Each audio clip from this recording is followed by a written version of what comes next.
MA1 e learning में आप लोगों का स्वागत है। हम लोग सर्किट पढ़ रहे थे, उसी में हमने क्वेश्चन लिया हुआ है 14वां। कह रहा है कि उस वृत्त का समीकरण ज्ञात करिए जिसका केंद्र 2 2 हो तथा बिंदु 4 5 से जाता हो। तो वृत्त का क्या करना, आपको समीकरण बताना है। मान लेते हैं कि आपके पास क्या है, वृत्त है, ठीक ना। तो ये आपके पास वृत्त हो जाएगा। कह रहे हैं इसका जो केंद्र है आपका कितना माना गया है यहाँ पे, 2 और 2। जो कह रहे हैं कि ये जो वृत्त है आपका कहाँ से होकर जाता है, 4 5 से होकर जाता है। इसको मान लेते हैं आपका O है, ये क्या पॉइंट P है। अगर आप OP को मिला दें तो ये क्या कहलाएगा, वृत्त की त्रिज्या कहलाएगी। त्रिज्या नहीं पता है, इसको मान लेते हैं R, ठीक ना। जो त्रिज्या होगी इसका मतलब है कि O और P के जो बीच की दूरी होगी वह क्या हो गई, वृत्त की त्रिज्या होगी। अगर ये हम मान निकाल लें तो वृत्त का समीकरण हम लोग निकाल सकते हैं, ठीक ना। क्या हो जाएगा तब, वृत्त का केंद्र पता ही हो जाएगा। जब त्रिज्या पता हो जाएगी तो फिर सूत्र भी आपको बताया है। वृत्त का केंद्र h के तथा त्रिज्या स्मॉल r ज्ञात होने पर वृत्त का समीकरण, ठीक ना। चाहे r मान लीजिए चाहे a मान लीजिए, ठीक है। तो पहले हम लोग क्या मान निकालेंगे, r निकालेंगे। हो जाएगा जो OP के बीच की दूरी ना, जो दूरी है किसके बराबर हो जाएगी, आपकी त्रिज्या के बराबर हो जाएगी भाई। अब OP के बीच की दूरी का सूत्र अभी बताया था हमने आपको, पिछली वीडियो में बता चुके थे। पुनः आपको बता देते हैं, x1 माइनस x2 का whole square, y1 minus y2 का होल स्क्वायर बराबर d बोलते थे। तो यहाँ पे जो d है आपका किसके बराबर है भाई, r के बराबर है, ठीक ना। चलिए तो जाएगा अंडर रूट, इसको मान लेते हैं कि ये आपका x1 y1 है और ये क्या है, x2 y2 है, ठीक ना।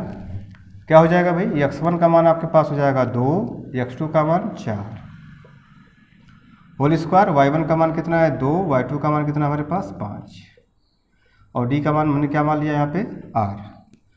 तो इसको आप माइनस करिएंगे तो -2 का होल स्क्वायर -3 का whole square equal to r। कितना हो जाएगा भाई, 2 दूना 4, 3 त्रिक का 9, तो r बराबर 9 4 13। अब क्या बोलेंगे आप, वृत्त का केंद्र कितना है 2 2 तथा त्रिज्या कड़ी में 13 ज्ञात होने पर वृत्त का समीकरण। चलिए पहले सूत्र लिख लेते हैं। क्या हो जाएगा भाई, x माइनस एच का whole square plus y minus k का whole square equal to r square. अब देखिएगा यहाँ पे h का मान कितना हो जाएगा 2 और k का मान 2 और r का मान क्या हो जाएगा, कड़ी में 13। इसी में आप मान लीजिएगा, मान रखने पर क्या हो जाएगा भाई, x माइनस 2 का होल स्क्वायर, y माइनस 2 का होल स्क्वायर, r का मान क्या है, कड़ी में 13। तो ये हो जाएगा x का स्क्वायर 2 दूनी 4, a माइनस बी का लगाएंगे तो हो जाएगा 2 दूना 4x, इसमें भी a माइनस बी का होल स्क्वायर, 2 दूना 4, 2 दूना 4, y बराबर 13। अंडर रूट का ओवर करेंगे तो अंडर रूट क्या हो जाएगा, हट जाएगा, ठीक ना। तो x square plus y square minus 4x minus 4y और ये 4 4 8, इसको इधर लाएंगे तो माइनस हो जाएगा भाई। हो जाएगा x square y square minus 4x minus 4y, 13 से हट जाए -5। ये आपका क्या हो जाएगा, वृत्त का अभिष्ट समीकरण हो जाएगा भाई, ठीक ना। इसको आप लगा लीजिए जल्दी से, तब हम चले नेक्स्ट क्वेश्चन पे। जल्दी से नोट करिए।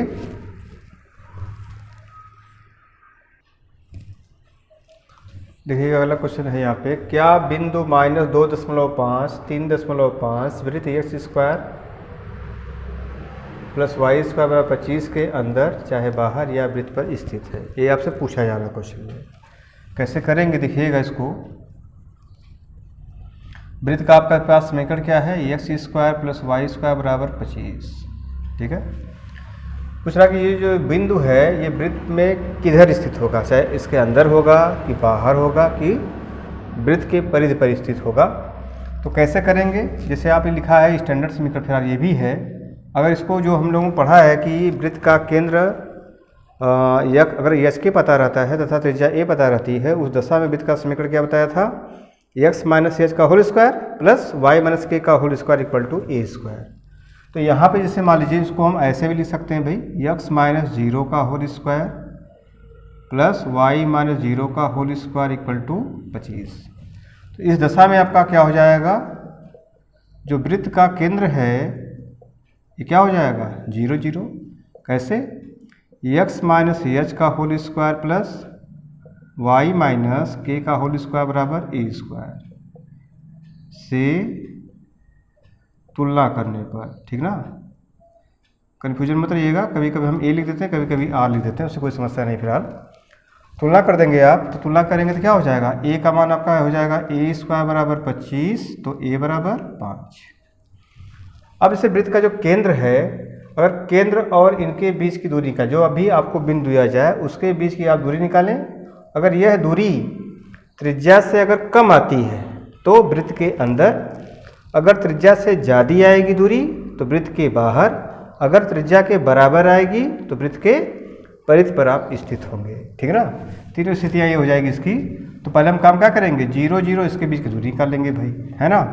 तो बोलेंगे 2.5 3.5 तथा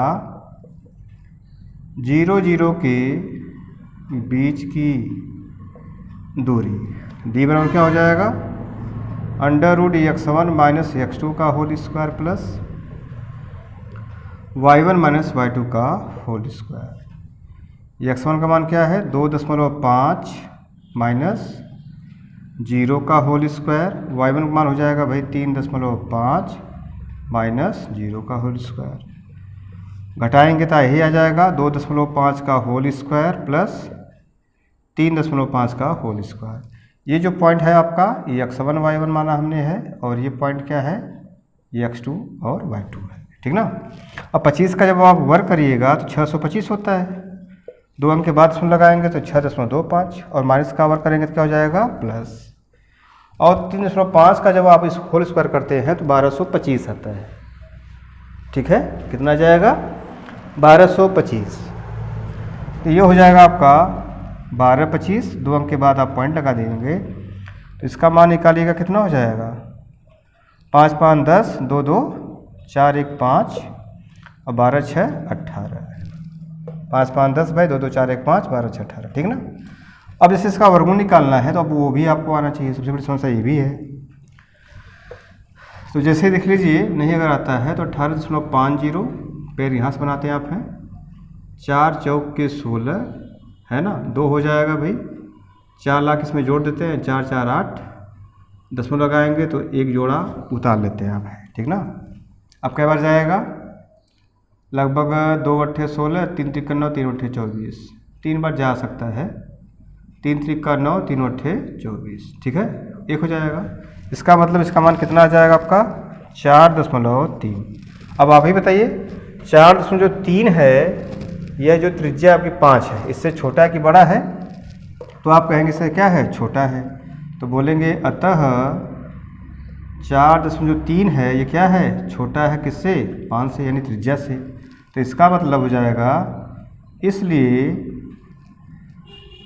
जो आपके पास पॉइंट है 2.5 और 3.5 वृत्त के किधर स्थित होगा भाई, वृत्त के अंदर स्थित होगा, ठीक ना। यही हम कह रहे थे आपसे, जैसे मान लीजिए अगर ये 4.3 5 से अगर ज़्यादा आता तो वृत्त के बाहर स्थित हो जाता। यदि इसका मान हम लोग निकाले जो है 4.3, अगर ये 5 के बराबर आ जाता तो वृत्त के परिधि पर स्थित होता, वृत्त पर ही क्या होता, स्थित होता, ठीक ना। तो इसमें आपका 3 प्रकार का क्वेश्चन बन सकता है, ठीक ना।